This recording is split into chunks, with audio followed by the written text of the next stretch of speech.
On est Daf Memzaïn, Amoudbet en bas de la page. Bye. On s'est posé comme question. Rav Papa il a demandé Daf Ko, allez Kometz Bedofne. Donc si jamais on a fait la Kmitza de la Mincha, il y a un din quand on fait la Kmitza de la Mincha, après on la met dans un Keli Sharet. Si maintenant on n'a pas mis dans un Keli Sharet, mais on a posé sur le récipient à côté, sur le côté, sur les parois du récipient. Tor Keli Bainan, est-ce qu'on a besoin que ça soit à l'intérieur? Vaïka, c'est bon, c'est dans le Keli. Odilma, Anacha Betoko Ketikuno Bainan. Ou bien on a besoin de poser de manière normale, et là c'est pas normal. Ve'aleka, Teku, la Gemara, c'est un safek. Marbaravashi, Afra Lemane, Bedavkela Kometz Varit et Demanamaou. Si jamais le Kohen il a retourné le Keli, et on parle que dans le bas du Keli, il y a comme une sorte de fond, et donc on pouvait poser quelque chose là-bas. Donc lui, il a mis le Kometz dans le Keli à l'envers. Est-ce que c'est bon? Est-ce qu'on a besoin que ça soit déposé dans le Keli? C'est bon, là, c'est déposé dans le Keli? Odilma Anacha Ketikono Bainan. Non, on a besoin de déposer de manière normale. Veleka, et là, il n'y a pas Tekou, la Gemara reste, ça fait aussi sur ça. Rav Papa. Melochofnav chez Amrou, Mechukot ou Gedushot. Quand on dit Melochofnav, est-ce que ça doit être Ara complètement? Donc c'est-à-dire ces deux poignées, il met de l'actorette et après Ara, il doit avoir l'actorette sans que ça dépasse, ou bien Gedushot, ou bien il faut que ça dépasse. La Gemara répond, Amarle Ravaba les Ravashi, Tashma Melochofnav chez Amrou, lo Mechukot velo Gedushot et la Tfufot. Il faut ni que ça soit à rabord, ni qu'il y ait un tas qui dépasse, mais il faut que ça soit légèrement arrondi. Nanatam, écrit dans une Mishnah, Nishpach Adam al Arispa Vasafo. Donc il y a le din normalement. Quand on fait un korban, on fait la shrita, après on fait la kabbalah, après on fait la holacha et après on fait la zrika. Donc maintenant, si jamais on a fait la shrita du korban et le sang, on n'a pas eu le temps de faire la kabbalah, il est tombé par terre, alors là, c'est pas soul. Même si après on le ramasse de par terre, c'est pas bon. Par contre, mina keli, si jamais on a fait la kabbalah et après c'est tombé du keli par terre vers sa faux, là ça va être kasher. Mina anemile. D'où on apprend ça des Tanoura Banan, parce qu'il y a écrit velakar midam apar, midam anefesh, velo midam aor, velo midam atamtzit. Il y a écrit il faudra prendre du dam à part. Donc c'est quoi du dam à part? D'abord on dit qu'il faut que ça prendre du sang où la vie elle passe dedans, du dam à nefesh, le sang vital, le sang qui est au début.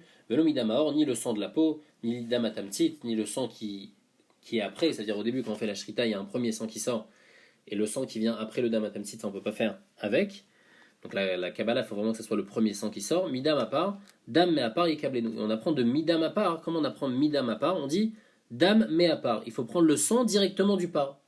Mashma que si jamais du part s'est tombé dans le keli, s'est tombé par terre, après on a ramassé, c'est pas bon parce qu'on n'a pas pris directement du part. Il faut prendre directement du part. Et la Gemara, elle prouve que quand il y a écrit midam à part, le même, on va le mettre sur le à part. Donc au lieu d'expliquer midam à part du sang du part, on dit dam mais à part. Le sang du part. Il faut prendre le sang directement du pas.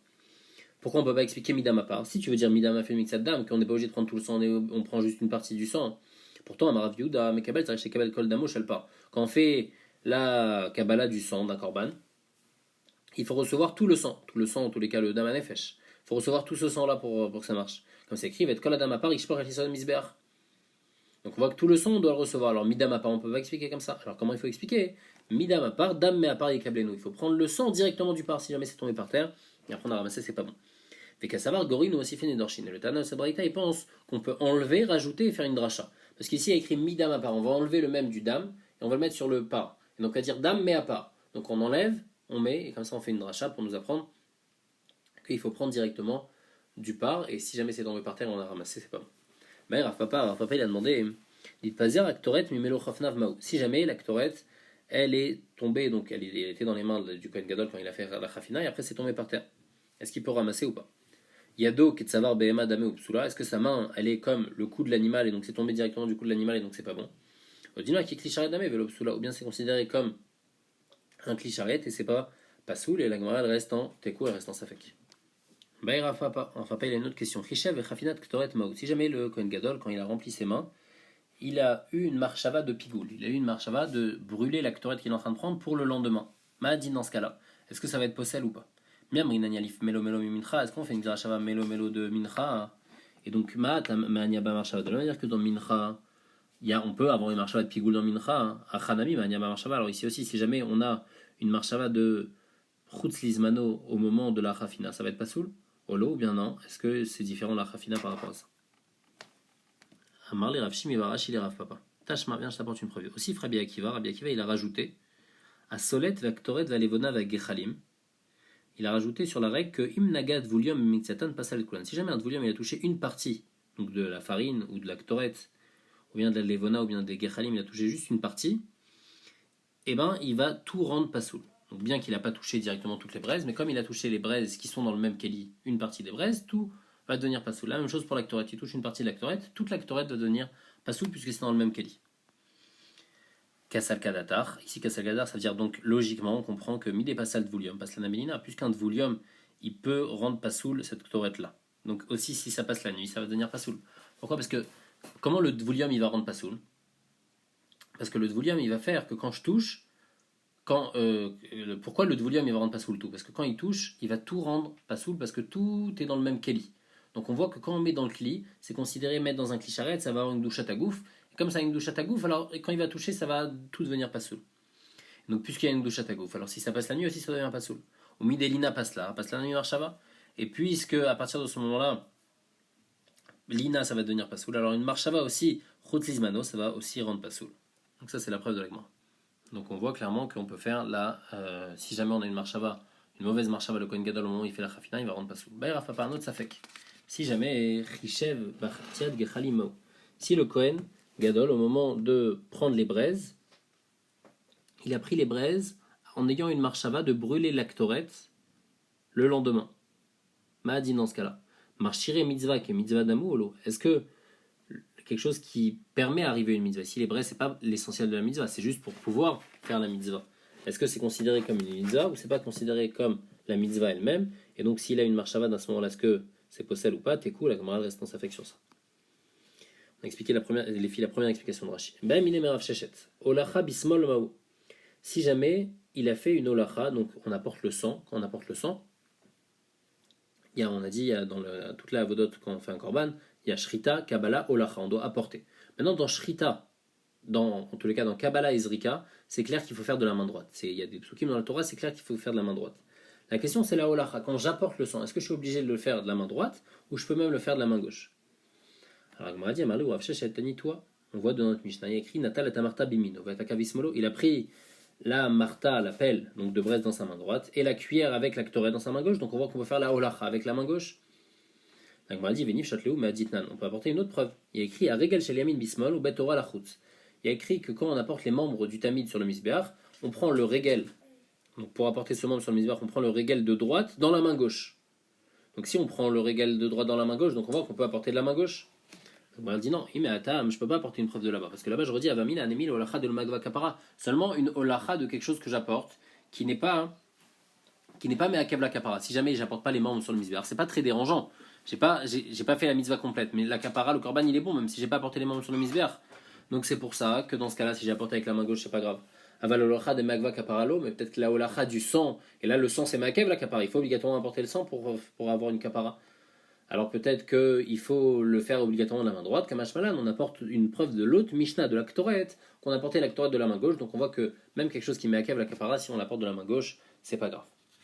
Donc mal demande. Métiv et zar veonen, shikor balmoum. Un zar, donc quelqu'un qui n'est pas Kohen.